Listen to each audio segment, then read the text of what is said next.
bersambung. Lalu kami mengakui dosa-dosa kami, maka adakah sesuatu jalan bagi kami untuk keluar daripada neraka? Subhanallah. Ini ayat Allah rupanya. Surah Al-Mu'min, sebenarnya surah Mu'min ni surah Ghafir. Kan kita cari Muslimat surah Ghafir ayat 11. A'udzubillahi minasyaitonirrajim. Qalu rabbana amattana ithnatayn wa ahyaytana ithnatayn fa'tarafna bi dhunubina fahal ila khurujin min sabil. Ayat Allah surah Ghafir, yakni surah Al-Mu'min ayat yang ke-11. Ya Tuhan kami, Engkau telah mematikan kami 2 kali dan telah menghidupkan kami 2 kali. Saya rujuk tafsir, itulah maksud dia tadi sahabat. Maknanya 2 kali tiada, yakni mati ketika kita belum lahir sampai ketika kita dimatikan setelah kita hidup. Kita dihidupkan 2 kali sekarang, hidup yang pertama, hidup yang kedua adalah selepas kematian yang selama-lamanya. Maka adakah sesuatu jalan bagi kami untuk keluar dari neraka? Subhanallah, bila kita berbuat kebaikan, maka baiklah natijahnya. Ada peluang untuk keluar, dikeluarkan, tidak disenaraikan sebagai ahli neraka. Maka kat mana kita nak mengumpul sebanyak-banyak amal sekarang? Biar kita pendosa tegar sebelum ini. Tapi sahabat-sahabat muslimat, bila kita berjumpa dengan jalan pulang, jangan pandang ke belakang lagi. Sebab Allah pilih kita dengan petunjuk hidayah terus-terusan. Jangan bertangguh lagi. Kesian kalau bertangguh, takut saat kita melakukan penangguhan, lalu Allah datangkan sakaratul maut kepada kita. Dan seterusnya, surah Ghafir bersambung lagi atas surah Al-Mu'min ayat 12. A'udzu billahi minasyaitonir rajim. ذلكم بأنه إذا دعي الله وحده كفرتم وإن يشرك به تؤمنوا فالحكم لله العلي الكبير. Yang demikian itu adalah kerana kamu engkar apabila diseru untuk menyembah Allah sahaja, dan apabila Allah dipersekutukan kamu percaya, maka keputusan sekarang ini adalah pada Allah yang maha tinggi lagi maha besar. Ciri pertama, orang yang akan dihumban meratap nangis dalam neraka, orang yang engkar apabila diseru untuk menyembah Allah saja, semata-mata Allah. Itu sebab solat kita pagi tadi lillahi ta'ala. Siapa yang berpuasa lillahi ta'ala, bersedekah masuk dalam tabung masjid lillahi ta'ala. Bukan intai mana AJK masjid, nampak ke tak nampak aku masuk RM100 ni. Selagi tak nampak, selagi itulah dia kata, lama-lama ni sini tengok ni 100 tahu bukan RM1. Sempena hari jadi saya hari ni 100. Tak ada maknanya muslimat dirahmati Allah. Sebab sedekah tu lillah, orang tahu atau tidak, Allah sudah pasti tahu. Ni nak bagi rasa hati yang macam ni muslimat dirahmati Allah. Allah, kadang-kadang kita, kalau orang tak tahu kita stres. Kan dia tak tahu ke kita dah datang kat kampung dia tukar kubah masjid tu. Masya Allah, muslimat dirahmati Allah. Kita rasa macam tak dihargai kalau orang tak cerita tentang kebaikan kita. Bersihkan hati. Ni meremang bulu roma Ustaz Zazai nak cerita ni. Sebab pergi mana pun cerita kat orang. Dah sedekah banyak ni, terbangkan jemaah umrah 17 orang. Ni nak rawat hati bukan senang muslimat dirahmati Allah. Sebab apa kalau aku tak cerita pula? Biar betul Ustaz, betul ke 17 orang? Tantai 7 orang je kan. Jadi hal pula lagi. Jadi Masya Allah hidup di akhir zaman muslimat. Macam mana bila dah datang pujian nak jaga hati. Cerita salah tak cerita salah. Macam mana dalam kita berbuat kita tahu nawaitu kita lillah semata-mata untuk Allah. Subhanallah. Okay? Mereka berkata. Betul kan? Saya dah baca ayat 12 ni. Okey. Mereka berkata lagi, ya Tuhan kami, berilah kami kesempatan kembali ke dunia walaupun sebentar. Ini yang kita duk faham dalam Quran. Imam-imam Masjidil Haram, baru ni kami dapat 4 malam berturut-turut isyak bersama Imam Sudais. Masya Allah sahabat. Tu rasa nikmat kalau dengar lontaran suara dia tu kan. Masya Allah. Jadi menusuk, masuk ke telinga terus menusuk ke dalam hati. Lebih-lebih lagi kalau ayat tu kita faham. Ayat yang bercerita tentang nanti kita akan dibalikkan semula dengan rasa penyesalan. Yang kita rasa sahabat-sahabat mati je semua orang minta balik ke dunia walaupun sesaat. Rabbirji'un, minta balik semata-mata. Aku nak sembahyang, aku nak sujud, aku nak sedekah, aku nak buat baik kepada orang tua. Minta satu saat. Allah tak layan. Imam-imam Masjidil Haram bergetar suara mereka. Menangis bila baca ayat-ayat begini. Sebab mereka tahu, akukah itu? Niscaya kami akan mematuhi seruan engkau dan akan mematuhi para rasul. Allah menjawab dalam surah Ibrahim. Sahabat-sahabat dirahmati Allah, surah Ibrahim ayat 44. Allahumma salli ala sayyidina Muhammad. Sekejap kita cari Ibrahim ayat 44. Mana dah saya punya surah Ibrahim.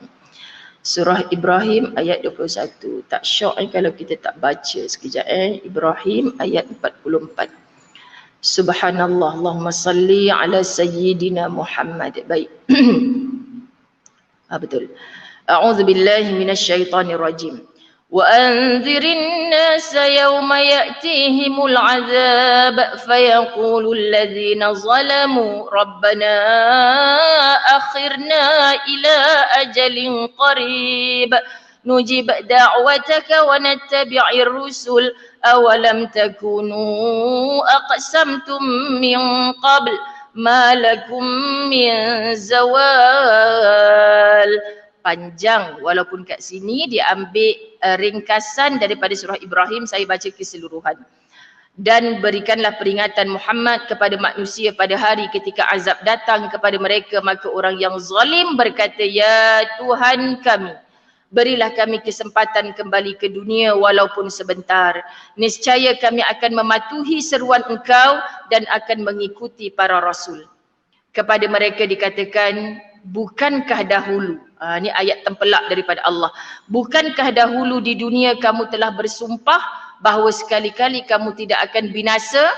Sombong dengan rumahnya yang hebat, sombong dengan hartanya yang banyak, kan? Kerana aku seperti Qarun ditenggelamkan dengan harta-hartanya. Bila orang tanya pasal apa Qarun lah ni tak ikut Musa ke sana sini dalam kerja dakwah, aku busy ni dengan kerjaku, aku sibuk ni. Padahal siapa yang mendoakan dia ketika miskin dulu? Mustajabnya doa Nabi Musa alaihissalam sebagai utusan Allah. Tapi bila diberi kaya oleh Allah, dia lupa segala jalan bertemu dengan Allah. Dan akhirnya dia ditenggelamkan dengan harta-hartanya. Ini kisah daripada surah Ibrahim ayat 44. Muslimat, jangan menyesal kelak di sana. Sia-sia. Menyesal hari ni ustazah sempat ke ni ustazah 50 tahun tak tutup aurat. Sekarang okey cik, alhamdulillah. Yalah Allah ampun tak yang dulu tu, buat je sekarang. Sidai kain pun kena pakai tudung. Sekian dia maklumkan. Kan? Oh ya ustazah, cik dah sidai kain pun pakai tudung sekarang. Kan? Orang datang rumah jangan pakai baju kelawar cik. Okey ustazah janji. Sebab apa kena jaga sungguh? Sebab lama dah kita terlampau membuka, mendedahkan. Jadi hari ni tetamu datang kena tunggu sekejap lama. Apa hal lama sangat nak buka pagar ni, aku hujan ni. Kan? Aku tukar daripada baju kelawar yang nampak ketiak tu kepada baju yang sempurna lah sikit. Kan muslimat? Jangan sebab dia kawan lama kita. Jangan sebab dia dah biasa masuk rumah kita. Kita pun buat tak kisah sahaja. Terkadang yang berlaku hari ini dengan ipar duainya, kita buat tak kisah lah, takkanlah ada perasaan ustazah, adik ipar saya tu kot.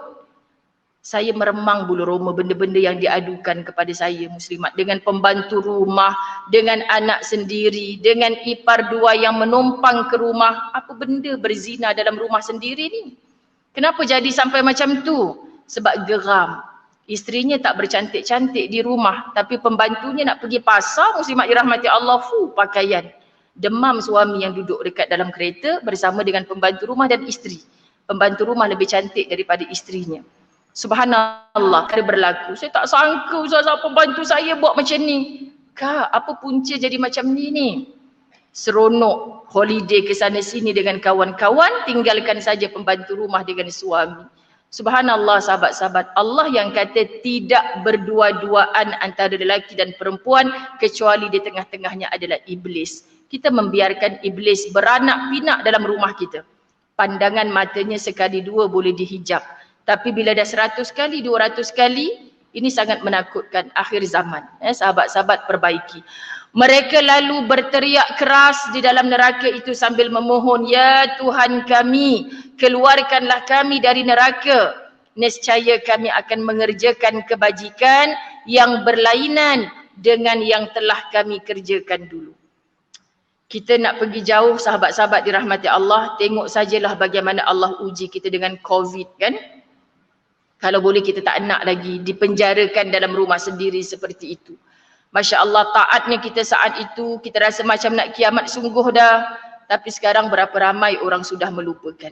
Sahabat-sahabat dirahmati Allah, berapa ramai orang sudah lupa bahawa kita pernah susah dulu. Masya Allah, Allah bagi kita banyak peluang, tapi kita banyak juga alasan. Dan apabila datang ayat-ayat seperti ini, penyesalan yang paling sia-sia adalah ketika kita berakhir di kampung akhirat. Tak ada makna dah nak minta balik satu saat Allah tak layan. Okay? Kita janji, kalau kau hidupkan aku balik, aku akan buat amal yang jauh berbeza dengan dulu. Jauh lebih baik. Allah tak layan dah. Lalu dalam surah Fatir ayat 37. Allahumma salli ala Sayyidina Muhammad. A'udhu billahi minasyaitanir rajim. وهم يصطرخون فيها ربنا أخرجنا نعمل صالحا غير الذي كنا نعمل أولم نعمركم ما يتذكر فيه من تذكر وجاءكم النذير فذوقوا فما للظالمين من نصير. Bukankah kami telah memanjangkan umurmu dalam masa yang cukup untuk berfikir bagi orang-orang yang mahu berfikir. Bila menyesal, berteriak dalam neraka, Allah akan tempelak balik. Umur berapa hang mati dulu? Umur 70 tahun ya Allah. Tak cukup berfikir ke? Mana baik, mana buruk? Nak bagi hidup berapa lama lagi? Sebab orang yang bertangguh-tangguh ni muslimat dirahmati Allah, tak memulakan dengan sesuatu yang kecil, memang mustahil untuk buat sesuatu yang besar. Sebab itu kita disuruh biasakan diri kita buat sesuatu yang kecil, istiqamah. Nanti setelah kita merasa lazat, kita tak rasa berat dengan sesuatu yang besar. Dan apakah tidak datang kepada kamu pemberi peringatan? Siapa pemberi peringatan? Para rasul yang diutuskan Allah. Siapa pemberi peringatan? Al-ulama warathatul anbiya. Siapa pemberi peringatan? Mak ayah kita yang bercakap dengan pengalamannya. Jangan buat macam ni Kak Long, jangan buat macam ni Kak Ngah. Rasa macam nak pindah sekejap hati kita pada anak-anak kita Ustazah. Takkan kita nak cerita buruk kita masa muda dulu. Sebab tu penasihat terbaik adalah ibu ayahmu. Dan sahabat-sahabat dirahmati Allah, kalau dah nasihat mak ayah pun tak nak dengar, macam mana lagi? Cikgu sekolah, ya insya-Allah ada yang ikhlas. Tapi nak cari seikhlas nasihat ibu dan ayah, maka baliklah kepada ibu dan ayahmu. Ini tanda orang mentaati Allah. Maka rasakanlah azab. Itu kalimat zuq. Rasakanlah azab kami dan tidak ada bagi orang-orang yang zalim seorang penolong pun. Kau dulu zalim pada dirimu sendiri. Maka tak ada siapa hantaran Allah sebagai penolong sebab engkau yang menzalimi dirimu.